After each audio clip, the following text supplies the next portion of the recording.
Bienvenue dans Ligne de front sur notre chaîne C'est entre nous. Aujourd'hui, on s'attaque à un gros morceau, le 25e jour du conflit entre les États-Unis et l'Iran. Ouais, un très gros morceau. Et on va commencer par une image. Il y a quelques nuits, au-dessus des banlieues de Tel Aviv, comme Ramat Gan, des gens ont filmé un truc complètement dingue avec leur téléphone. Les fameuses lueurs bleues. Exactement, des lueurs bleues, presque arc-en-ciel, qui explosaient tout en haut dans le ciel, à la frontière de l'espace.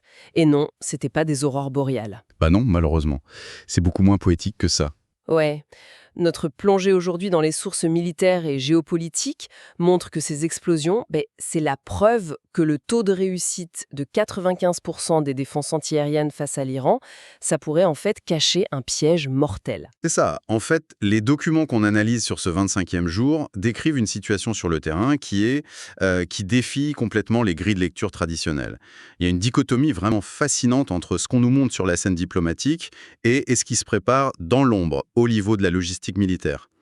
Et notre mission aujourd'hui, c'est de croiser tout ça pour essayer de percer ce brouillard de guerre. Au menu, on va parler du mystère de l'efficacité de ces nouveaux missiles iraniens, d'une théorie assez folle sur les dernières annonces diplomatiques américaines, des mouvements de troupes d'élite qui sont juste sans précédent, et enfin, on va parler des cibles imminentes dans le Golfe Persique. Et avant d'aller plus loin, un petit rappel de contexte. C'est super important. Les documents qu'on épluche aujourd'hui contiennent des opinions très tranchées, notamment des théories sur l'administration américaine actuelle et les marchés financiers. Ouais, des trucs assez lourds. Exactement. Et notre rôle ici, c'est vraiment pas de prendre parti. On n'est pas là pour valider ou condamner ces théories. On est là pour décortiquer de façon totalement impartiale ce que rapportent ces analystes et voir comment ils relient ces faits entre eux. D'accord, décortiquons tout cela. On va commencer par ces lueurs bleues. Actuellement, les communiqués officiels martèlent que les systèmes de défense, comme le Patriot ou la Fronde de David, arrêtent 95% des tirs. Ouais, le fameux dôme impénétrable. C'est ça. Sauf que les rapports balistiques, eux, racontent une toute autre histoire, une stratégie d'usure. En fait, ce chiffre de 95%, c'est un écran de fumée statistique. Quand on regarde les analyses de trajectoire, l'écrasante majorité de ce qui est intercepté, ce sont de vieux missiles. Des leurs, en gros. Complètement. Des drones super lents, des missiles balistiques d'ancienne génération. L'Iran retient ses meilleures armes. L'espace aérien est juste inondé de cibles bon marché pour obliger les systèmes de défense à réagir. Et à vider leurs stocks. Exactement. Des stocks d'intercepteurs qui coûtent des millions de dollars l'unité et qui mettent des mois à être fabriqués. C'est un peu l'analogie du combat de boxe, en fait. C'est comme un boxeur qui lance une centaine de petits jabs inoffensifs. Ouais, c'est exactement ça. Le but, c'est pas de mettre KO avec le jab, c'est de forcer l'adversaire à baisser sa garde, à épuiser son énergie, pour finir par lâcher l'uppercut dévastateur. Et cette uppercut, ce sont les 5 à 7% qui passent. Et les rapports sont hyper clairs là-dessus. C'est pas des ratés statistiques de la défense. Non, ce sont des armes conçues pour passer au travers. Absolument. Les sources parlent des missiles hypersoniques, de la série Khorramshahr 4 ou de la famille Zolfaghar et Zephyr. Et le gros problème avec ces engins, c'est qu'ils intègrent des technologies chinoises, notamment des véhicules de rentrée manœuvrables. Donc, au lieu de tomber en ligne droite comme une pierre... Voilà, au lieu d'avoir une trajectoire balistique prévisible, ces ogives peuvent changer de direction en pleine chute. Ah ouais. Et ça, le patriote, il aime pas trop. Ils détestent ça. Le radar d'un patriote, il calcule un point d'impact futur basé sur la trajectoire initiale et la gravité. Il envoie son intercepteur à un point de rendez-vous précis. Mais si l'ogive en fait a des petits propulseurs et modifie son angle de planée à Mach 10 en rentrant dans l'atmosphère, L'intercepteur américain arrive dans le vide. c'est ça. Et c'est pour ça qu'on voit ces interceptions à des altitudes folles, à la limite de l'espace, par des systèmes comme le Arrow. C'est pour les cueillir avant qu'ils ne commencent à faire leurs manœuvres dans l'atmosphère. D'où les fameuses lueurs bleutées. Ok, donc le bouclier est en train de se fissurer. Logiquement, si l'Iran frappe avec une telle précision, on devrait s'attendre à une escalade massive des États-Unis. Or, on entend parler de pause et de négociations. Ouais, c'est le grand paradoxe du moment. Le président Donald Trump vient d'annoncer une pause de 5 jours sur les frappes contre les infrastructures énergétiques iraniennes, officiellement pour des négociations indirectes. Et là, les analystes qu'on étudie aujourd'hui soulèvent la théorie de la déception stratégique. C'est-à-dire ? Les demandes de Téhéran, elles sont connues et elles sont fixes. Ils exigent le retrait total des bases américaines de la région et le contrôle du détroit d'Ormuz. C'est pas vraiment un point de départ pour une petite négociation de 5 jours. C'est des ultimatums, en fait. Voilà. Alors que du côté américain, les positions semblent fluctuer exprès.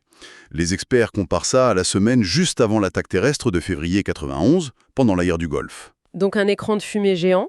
Un écran fumée diplomatique pour masquer un mouvement de troupes massif. Est-ce qu'on ne serait pas face à un classique tour de passe-passe militaire? Genre, pendant qu'on regarde la main qui tient le traité de paix sous les projecteurs, que fait l'autre main dans l'ombre? Ah ben dans l'ombre, l'autre main, elle a été très occupée, surtout sur les marchés financiers. Ouais, ça c'est la partie de l'analyse qui m'a le plus choquée, les mouvements financiers. Les rapports montrent des anomalies hallucinantes juste avant cette annonce de pause de 5 jours.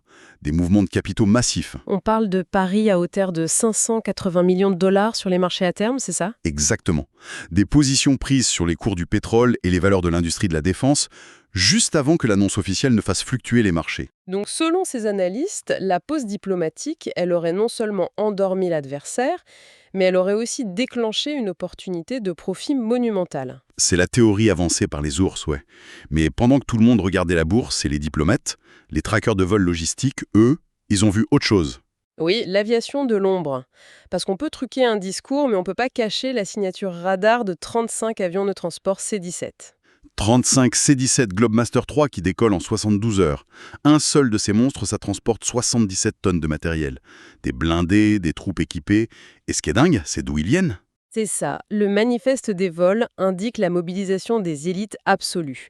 L'État de Washington avec les 1er et 2e bataillons de Rangers. Fort Bragg en Caroline du Nord, donc la Delta Force, et la base navale d'Oceana en Virginie. La CIS, Team 6. Les fameux SEALs. Donc, on rassemble la pointe du trident des opérations spéciales américaines en même temps. Ce qui est fascinant ici, c'est l'unité qui les accompagne. Sur ces vols, les sources ont repéré des éléments de la 621e escadre de réponse de contingence de l'US Air Force, la 621 CRW. Attends, la 621e pour cela? Eux, c'est pas des troupes de choc classiques. Non, pas du tout. Leur spécialité, c'est d'atterrir sous le feu ennemi pour réparer des pistes d'atterrissage cratérisées. Ils utilisent des résines polymères à séchage rapide, des plaques de fibre de verre. Et en 1 heure, la piste est réparable. Voilà. En moins d'1 heure, un C-17 de 150 tonnes peut se poser dessus. Donc, si la Delta Force embarque avec les réparateurs de pistes, c'est qu'ils ne vont pas juste faire un raid éclair et repartir. Ils prévoient de capturer un aéroport ennemi et de le tenir. Et de le rouvrir pour faire venir le gros des troupes. Exactement. Et le mystère s'épaissit encore plus quand on regarde où ces 35 avions atterrissent en ce moment. Oui, parce qu'ils ne vont pas au Koweït ou au Qatar, dans les grandes bases américaines habituelles. Ces immenses bases, elles sont connues de tous. Leurs coordonnées GPS sont déjà rentrées dans les missiles iraniens. Ce serait un suicide tactique d'y regrouper les SEALs et la Delta Force. D'où la stratégie de dispersion. Les rapports parlent d'atterrissage sur la base d'Ovda, au fin fond du désert du Negev, en Israël. Ouais, et sur des pistes hyper isolées comme Al-Jafr, en Jordanie, des zones de transit fantôme pour reconditionner le matériel. Avant le saut final. C'est ça. Et la géographie pointe vers un regroupement à la King Khalid Military City en Arabie Saoudite, juste avant l'assaut. Et c'est là que ça devient vraiment intéressant. Une fois que cette force de frappe ultime est en position dans le Golfe, ils visent quoi finalement? Les cartes qu'on a sous les yeux montrent 2 cibles critiques. D'abord, le cauchemar logistique par excellence, l'île de Karg. L'île de Karg, c'est le cœur pétrolier de l'Iran. Mais militairement parlant, c'est terrifiant. C'est un caillou d'à peine 8 km sur 4. Donc, impossible de larguer une division entière de parachutistes là-dessus. Trop petit. Le vent pousserait tout le monde dans l'eau ou sur les canons anti-aériens. Mais le pire, c'est pas la taille de l'île, c'est ce qu'il y a dessus. 60% de la surface, ce sont des raffineries, des kilomètres de tuyauterie et d'immenses cuves de butane et de propane sous pression. C'est littéralement un baril de poudre géant. C'est une bombe thermobarique à ciel ouvert. Les analystes préviennent qu'une seule balle traçante qui ricoche mal et on déclenche un blive, une explosion de vapeur qui vaporiserait la moitié de l'île. Sans compter que les Iraniens ont dû miner chaque centimètre carré de l'infrastructure. C'est une certitude. Les gardiens de la Révolution ont transformé cette île en arme de dissuasion. Et comme la flotte des Marines américaines est encore à des semaines de navigation, l'assaut amphibie, c'est mort. Donc il ne reste que l'assaut héliporté par les forces spéciales en pleine nuit? Ouais, avec des risques de pertes massives. C'est pour ça que certaines sources murmurent que le Pentagone regarderait plutôt le terminal pétrolier de Jasc, plus au sud, hors du détroit d'Ormuz, comme plan B. Pour paralyser l'économie sans risquer le désastre chimique de Karg? Exactement. Mais quoi qu'il arrive, pour bouger dans la région, il faut contrôler le verrou principal, le détroit d'Ormuz. Ah oui, le détroit. Avec toutes ces petites îles fortifiées par l'Iran, la grande et la petite Tumbe, Abu Moussa, Kejm. Et si tu regardes, Si on regarde les frappes aériennes de ces derniers jours, c'est limpide. L'aviation américaine est en train de préparer le champ de bataille. Ils pilonnent les îles. Ils détruisent systématiquement les bunkers et les radars côtiers, comme la fameuse tour du port de Bandar Lenje récemment. Ils aveuglent l'ennemi. Sauf que, et c'est le détail qui tue dans ces rapports d'imagerie satellite, ils épargnent les pistes d'atterrissage. Pas un seul cratère sur le tarmac de la Grande Thunbe. On ne laisse pas une piste intacte si on n'a pas l'intention de l'utiliser. Mais non. Et là, la boucle est bouclée, avec la présence de la 521e unité dans les C-17. Le plan devient évident. L'aviation américaine nettoie les défenses, les SEALs sautent et sécurisent le périmètre, la 521e répare les quelques dégâts sur la piste et les renforts lourds se posent dans la foulée. C'est un plan en or sur le papier. Mais, et c'est un grand mais, prendre une île de quelques kilomètres carrés, c'est une chose. La tenir sous une pluie de missiles balistiques à courte portée qui pleuvent depuis la côte iranienne, c'en est une autre. Oui, il faut un ravitaillement constant, des munitions, de l'eau, évacuer les blessés. Et ça, on peut pas le faire seulement depuis les États-Unis. Il faut utiliser les bases des pays voisins. Et c'est là qu'on touche à la grande question des alliés régionaux. Le Conseil de coopération du Golfe, le CCG. L'Arabie saoudite, les Émirats arabes unis, on entend souvent dire que ces pays du Golfe financent une partie de cette guerre. Mais sur le plan militaire, c'est le silence radio. Ils sont extrêmement réticents à s'engager. Si l'on relie cela à la vue ensemble, c'est très logique. Les documents diplomatiques parlent d'une véritable psychose de l'abandon chez ces pays. Ils ont peur que les États-Unis fassent le coup de la porte tournante. L'angoisse de Riyad ou d'Abu Dhabi, c'est que les Américains arrivent, cassent tout, enflamment la région, puis décident, pour des raisons de politique intérieure, de retirer leurs troupes. Et de les laisser seuls face à un Iran assoiffé de vengeance. Un Iran de 80 millions d'habitants, avec un programme nucléaire latent, juste de l'autre côté de l'eau. Pour les pays du Golfe, envoyer leurs propres soldats envahir le territoire iranien, c'est garantir que leurs villes et leurs usines de dessalement d'eau seront ciblées pour les 30 prochaines années. Donc ils font profil bas, ils laissent les Américains prendre 100% des risques en première ligne. Voilà, c'est la stratégie du passager clandestin. Ils ne bougeront que pour sécuriser des intérêts ultra spécifiques de manière opportuniste. Genre quoi? Par exemple, les Émirats revendiquent l'île d'Abu Moussa depuis toujours.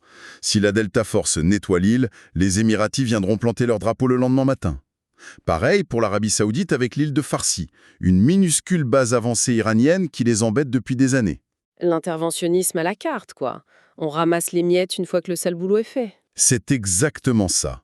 Ils laissent le fardeau des cibles explosives comme Karg aux Américains. Alors, qu'est-ce que tout cela signifie au final, si on résume la situation de ce 25e jour? Sous couvert d'une pause diplomatique qui a potentiellement permis de brasser des millions en bourse, on a une machine de guerre colossale qui se met en place.